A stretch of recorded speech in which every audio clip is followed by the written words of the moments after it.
today we have with us Stephanie Riel. Stephanie, thank you so much for coming on. It's so good to be here. Thank you, Kaylee. Stephanie has an amazing journey. She is a 14-year entrepreneur, investor, speaker, branding consultant to 6- and 7-figure businesses, turned holistic business mentor. So she has done almost anything and everything. Stephanie is also a former marketing agency owner and branding expert who took her own life from burnout to bliss, is what she calls it. So tell us a little bit about yourself and how you've done so many of these amazing things.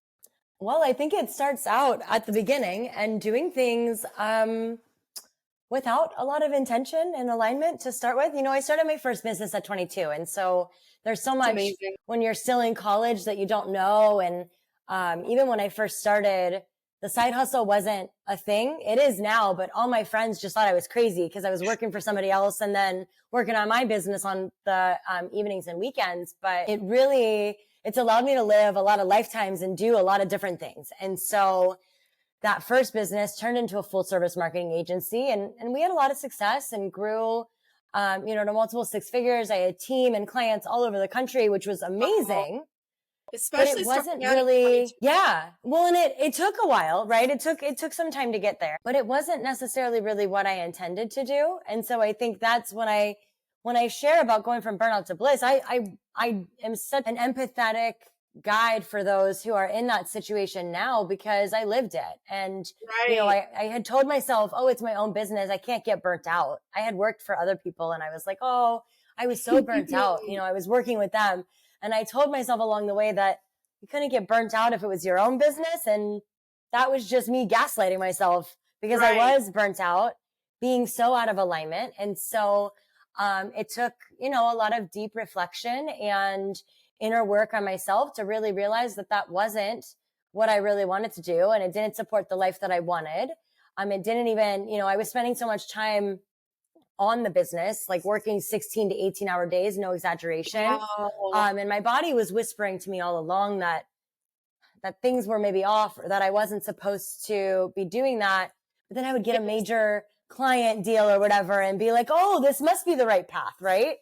And so I think through that journey, I was able to really come back to myself and take a more holistic approach to healing, with sound healing and meditation and somatics, and heal myself so now I can heal others. That's amazing. Wow. So what exactly, tell us a little bit about what you do now. Yeah. So I am now a sound healing facilitator. So I do sound healing meditation, all over Arizona and for clients all over the country. And then, I'm actually getting ready to host, an international retreat. We're going to Costa Rica in the fall. Wow. And bringing together a group of women who just need a retreat from their business. So I help entrepreneurs maybe who just know they're not feeling their best and they're constantly stressed out, as so many of us are. And I help them come back to themselves and find that inner connection and that inner peace. Or people that maybe are wanting to start a business and they haven't yet, but they're trying to figure out the best way to do it, that they're not going to be overextending themselves. Right. And since I lived that journey, it's so much easier to help the person we were before. So I really help those individuals do it in a really intentional way with a regulated nervous system, through sound healing, but also through other modalities, meditation, breath work, tapping. Yeah, I know as an entrepreneur, you're so excited about starting off a business that you're willing to put hours and hours in. And, I was doing the same, working 12-hour, 16-hour days because I was enjoying it. And then I started listening to other entrepreneurs who'd been going for a while, and they were like, yes, you enjoy it now, but if you keep this up, you're not going to enjoy it. You have to take you have to carve out space. Yes, you have to take that time to take care of your body. And even though it was hard to cut back and start focusing more on what's a healthy amount to work, it's actually made it where I enjoy work more. Because now I might take the weekend off, whereas I wasn't before, and I'm excited to get back to work on Monday. Absolutely, because you get a break to refresh. Yes. And it's like I needed a dose of my own medicine because up until 2022, I had never taken a vacation in my business. Wow. So I started my business at 22 years old. In 2022, I was 34.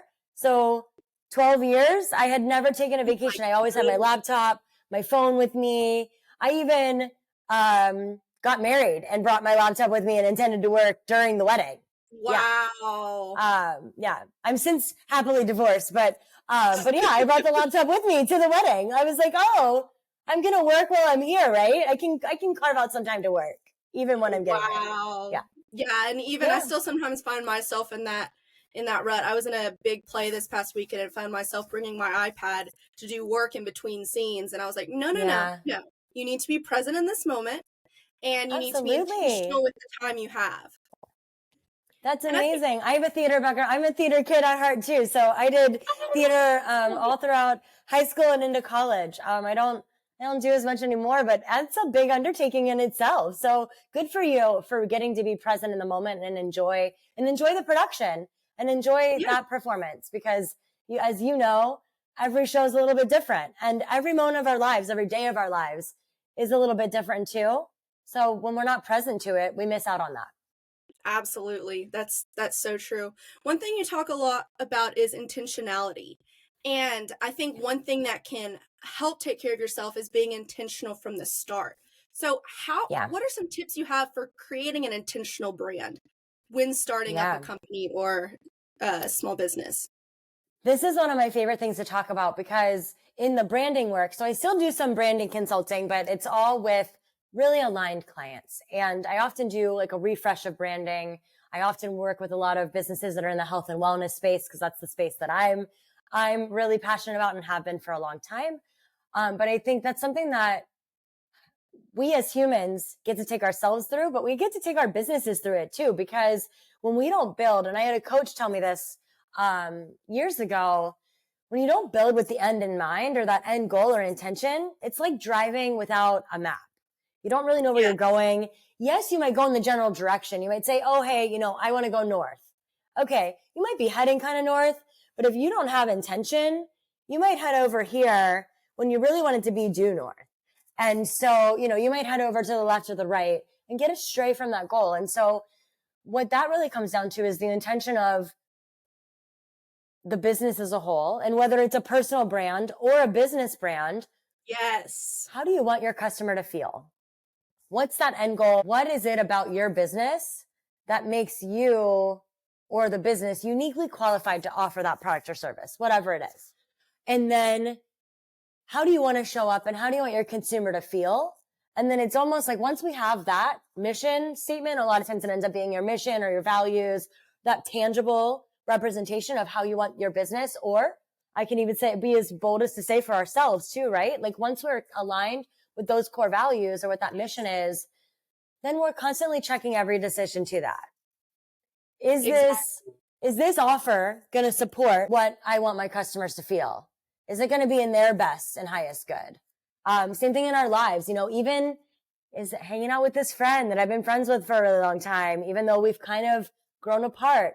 Is that really in alignment with my ultimate highest path? And so I think when we can look through that lens and be more intentional about our day-to-day decisions, whether it's our lives or our businesses, that's really how we build an intentional brand from the start, because we know where we want to go, and then we're not willing to compromise or sacrifice to go away from that endpoint. I love what you say about not being willing to compromise. One of the things we focus on at Digital Journey is authenticity. And that's what's going to set you apart from other people, because there's a good chance you are not the only person offering your service or your product. Absolutely. But you can be the exception by being authentic. And people often view feelings as a negative thing, and something that can be manipulated too easily in businesses. And the magic of branding. Yeah. And, it's like, oh, I can't use their feelings because that's manipulative. It's like, no, we all have feelings, and feelings are connected to everything. But we need to choose how to be authentic with that, and how to encourage them to use our product or our services if it's right for them, and not just because we're trying to make a buck. And so I love that about, going back to your core values, so that you don't get distracted by how much money am I making, or how much is my fame growing, but how much am I doing what I set out to do. And even on this side of it, for the clients, not just doing what the client necessarily wants too, right? They hire us a lot of times to be, I'm putting on my marketing and branding hat, but I think sometimes we get in our own way. And I think we do this in life. We do it in business, but it's like, no, you know, maybe that campaign or that giveaway isn't really going to have the end goal we want it to have, or have our customer feeling the way they want to feel. And so it's, when we look through that lens, it changes our marketing. It changes how we show up in the world. It's a really powerful thing to be authentic. And that is the biggest gift that any of us can have, because there's only one of us. There's only one of our business. And so getting to shine up in that instead of trying to be like everybody else, that's boring. Right. And if you try to be like everybody else, you're going to be a nobody. You're going to get lost in the crowd. Yeah, exactly. So kind of going off of that, you talk about personal development. What's the impact of personal development when you're a business owner? Oh my gosh. I often say that, and I did not come up with this saying, but I heard it and it's so good. I wish I could give credit to where I heard it from, but the biggest personal development journey you can ever take is entrepreneurship. And it tracks. So it's just, it makes you face a lot of parts of yourself. You know, I think for a lot of my journey, and when I was younger, before I really found personal development and started doing the inner work, I tried to compartmentalize, and I put my business, you know, in one hand, and then my life was in the other hand. And I was like, oh, great, we're all coexisting. Nothing's overlapping, but I'm one human. Of course it's going to show up that way.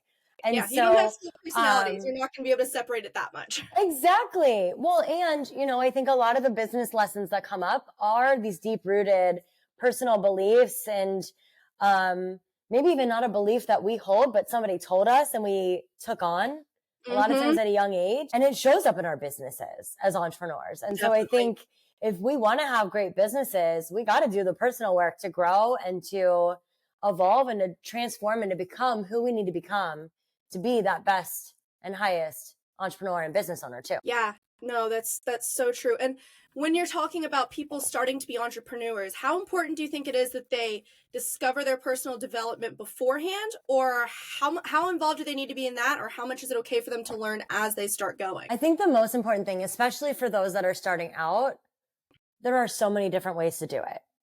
Yes, I think personal development and self-awareness is a part of that. But it doesn't mean if you really want to start a business and you haven't done the work, quote unquote, yet, that you can't be a business owner. You're worthy of that as well. It's just being willing to be really honest with yourself. I think that that's a core skill of being a business owner, that whether you've read a personal development book, you know, done therapy, gone to a seminar, whatever it might look like for you, you have to be willing to have those honest conversations. Because I think if you're not, you're going to put your business at a disservice too. But I think there's a lot of different ways to start. And I think that it can look very different for a lot of people too. I think some of the most basic ways that I work with clients now, some of them have been entrepreneurs for a long time, but they really don't have a connection to themselves, right? They've put all of their energy and effort into their business or into their families and their business, and they really don't leave a lot for themselves. And I find that a lot more with female entrepreneurs. And I think that I see that a lot, and that's rung true a lot in my journey as well. Where we got to fill our own cup first and connect with ourselves, whether that's a quiet walk, time outside in nature, you know, journaling, whatever that practice might be. There's a lot of different ways to do it, but I think it eventually will be part of it. But if you haven't discovered it yet and you're interested in starting a business, that's okay. Just know you're probably going to have to face some things about yourself, because it's going to show up in your business and how you're selling, how you're choosing to market yourself, how you're wanting to be seen, and all of those different things. My mom always used a great example of, you know, people can't make you react a certain way. She was like, if you choose to be loving and kind and fill your cup that way, then when someone bumps into you or you come across an issue, that's what's going to come out, versus choosing to be angry and bitter or annoyed or discouraged and filling your cup with that, because then that's what's going to come out when you come into hardships. And I mean, we both know as entrepreneurs, you're going to face hard times. And there's going to be times where you look at yourself in the mirror and go, there's no way I'm even suited to do this.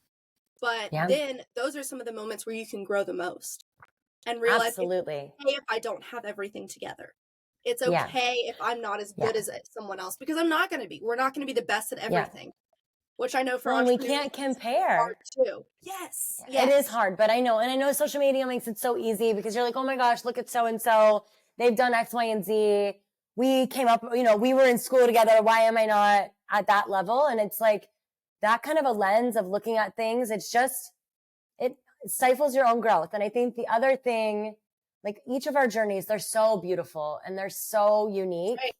What's right for me isn't going to be right for you, isn't going to be right for any one person across the board. And I truly believe that in so many areas of whether it's like what diet we're following, like what we eat, everybody wants to say, oh, my way's the best. My way's the best. Well, I think the part that we're missing is it's the best for you or it's the best for me.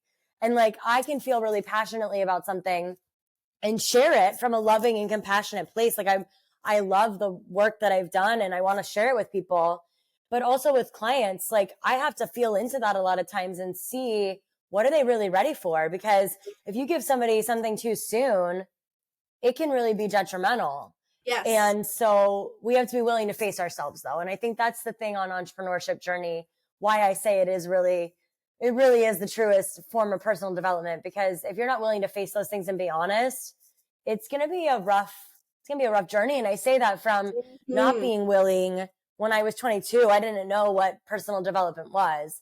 Right. And then, really took a winding path, a lot of different places because I didn't have the intention.